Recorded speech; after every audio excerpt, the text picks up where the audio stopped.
Hi guys, welcome to One Doll One Hat Knitting Podcast. I'm Amalia. Thank you so much guys for watching, for hanging out with me today as I share with you two doll designs that I have come up with. The first one I showed you guys in the last video. She was a work in progress, and during the last week I was able to complete her, and I'm super excited to show you how she turned out.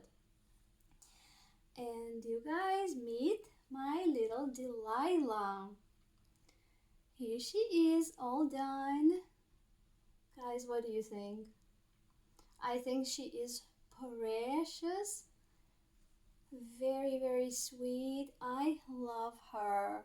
And last night, as I was putting the finishing touches on her, the little bow, the name just came to me. It was like spoken. Delilah. And maybe because I was feeling a lot of delight as I was um, holding her and playing with her and thinking what I need to modify, what I'm happy with. She's an absolute delight to me, and hence little Delilah. Um, she's all done. However, last night, guys, I was ready for the morning to go on Ravelry, find testing groups, get my patterns sent out to testers, and get their feedback for little Delilah, and then have her published. However, when I got up this morning, I picked her up, I was playing with her, looking at her, and something occurred to me that maybe she's not quite perfect yet, and there are a couple of details that I would love to rework. They're not nothing major that I will change, but just a couple of things, and I will show you guys exactly what that I want to perfect on the little Delilah. First of all, guys, I will show you my inspiration for her. So one day I believe I was on Ravelry, and a picture um, popped up in my search for vintage magazine, Crochet World, issue um, February 1988. Um, there was no picture for the doll in the patterns. I couldn't see like how other people made her and what she would look like. All I saw was the magazine cover, and I fell in love with the doll on the cover, and I'll show you guys. So here she is. This is again Crochet World magazine. Sorry, my ring light is a little bright, maybe glaring. Crochet World, February 1988. It's very vintage, obviously. Um, over 30 years old, but look how cute. See if I can like zoom in a little bit more. So guys, the things that drew me to this doll, that inspired me to make my own. First of all, the magazine is out of publication.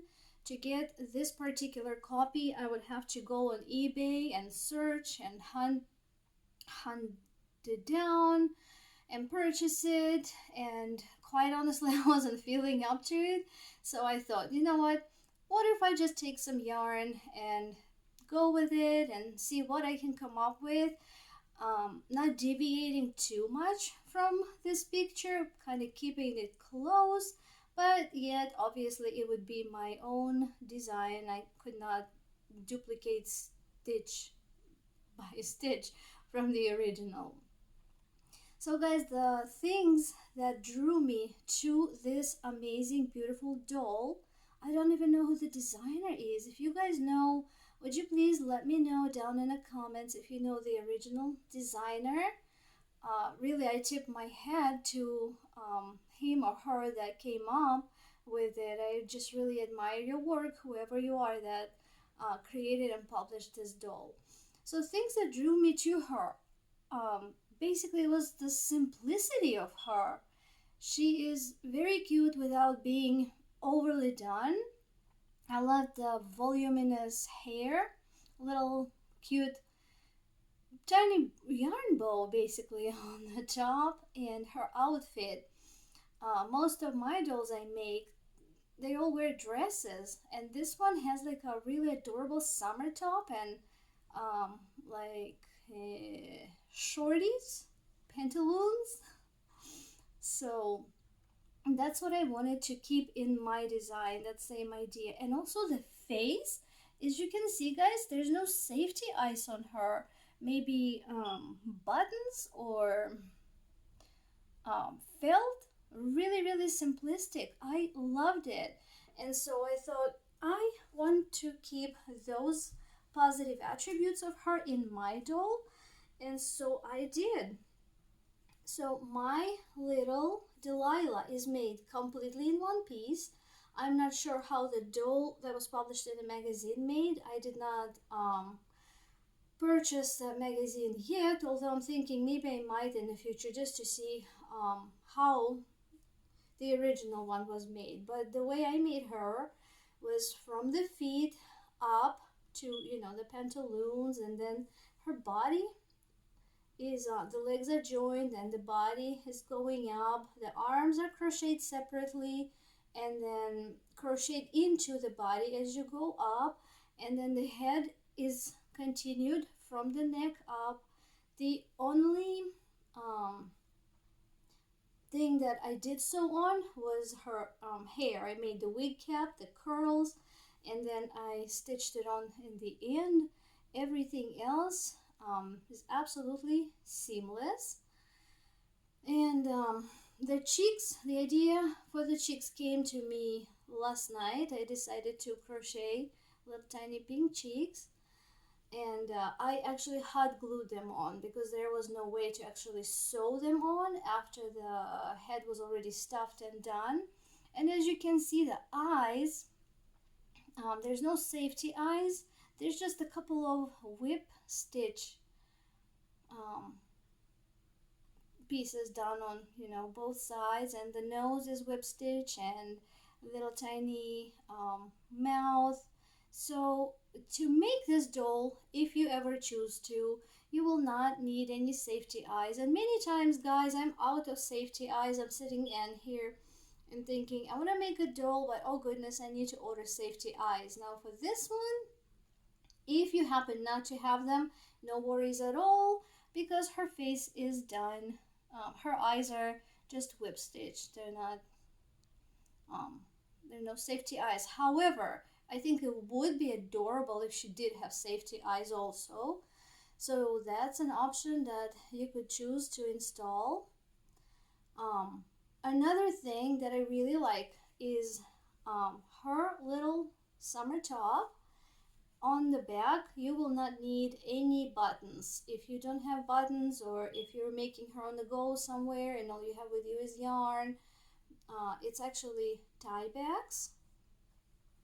And what you will love about this is that the whole dress, let me remove it so you guys can see, not the dress, the whole top is made basically in one piece, and there is only, I believe, two tails to sew in, hide in the very end when you're done. So even the ties I made as you go, and you will see that in the pattern. I'm very happy with this. I like how it turned out. I think I will keep this little top. I will not do any changes for the next slightly improved doll that I'm making. So guys, here is little Delilah, a little topless, but it's alright. She's a very tiny little girl.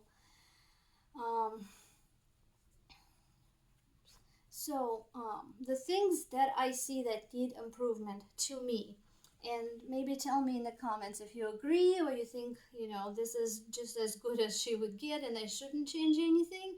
But the things that I see this morning when I undressed her and looked again, her proportions bothered me a little bit.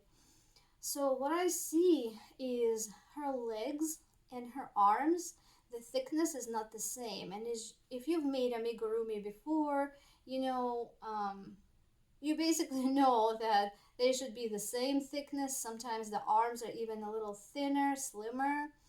So that's what is kind of bothering me, and I'm planning to change that and improve in the next one that I'm already working on, actually, guys.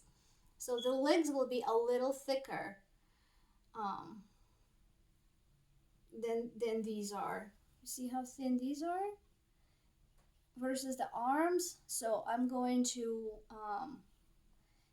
change the amount of stitches and make the legs thicker. And also what I see out of proportion is torso is long, legs are shorter. So what I'm seeing is it would be a lot better if the legs were like that, came up maybe 3-4 more rows before I joined, and then shorten the body. I just like things that are proportionate, looking correct, if you compare to an actual human body. So just these are a couple of improvements that I want to do. And another thing is her head is a little bit wobbly. What I would suggest, and I'll tell you that in the pattern, is if you make this doll, to reinforce the neck. Very, very important, because when I was designing her, I did the head first. I wasn't sure what kind of hair I would give her, and after I chose to do this style, as you can see, it's really a head full of hair. It's so squishy and thick, and I love it. I love it, guys. What a delight. But it's heavy, and so the neck is a little bit wobbly. Not super wobbly, but slightly, because there is nothing, no reinforcement inside. So a little wood dowel would be great, or even a couple of few Q-tips wrapped in a yarn, and then with stuffy cushioning around would be great. But something to support the weight of the head, which is heavy, well, heavier than the body, because of all of these amazing curls. She's adorable, guys. I love her. But I fall in love with all of my dolls that I make. It's true. It's true. So, little Delilah is still work in progress. I'm still working on her. I already started the improved version. And as soon as she's done, she'll be off to testers and then published for all of you guys to enjoy making. Guys, thanks so much for being with me today and for watching me, for hanging out with me. If you like this video and you like this little Delilah doll, please give me a like, thumbs up, and maybe consider subscribing to my channel to see what more I will make in the future, as I'm constantly designing and making things, and I have so much more to come. But I appreciate you guys. God bless you. Stay safe, and I'll see you in the next video. Bye.